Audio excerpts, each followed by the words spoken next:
உங்கள் தொடப்பகுதியில் இருக்கிற ஃப்ளாட்டை ரெடியூஸ் பண்ணக்கூடிய பெஸ்ட்டான பாடி வெயிட் எக்ஸசைஸாக கண்டிப்பாக இருக்கும். நிறைய பேர் எங்கிட்ட கேட்டுட்டு இருந்தீங்க, நம்மளுடைய லோயர் பாடியில் இருக்க ஃப்ளாட்டை ரெடியூஸ் பண்ணுறதுக்கும் நம்ம லோயர் பாடிக்கு ஒரு நல்ல எக்ஸசைஸ் கொடுக்கக்கூடிய ஏதாவது எக்ஸசைஸ் நான் கொடுங்க அப்படின்னு சொல்லிட்டு.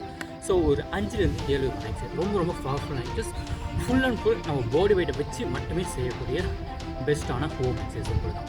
ஸோ இப்போ வந்து அந்த எக்ஸசைஸ் எல்லாம் எப்படி செய்யுது அப்படின்னு சொல்லி செஞ்சு காமிக்கிறேன். நீங்களும் உங்களுக்கு ஃப்ரீ டைம் கிடைக்கும் போது நீங்களும் செஞ்சு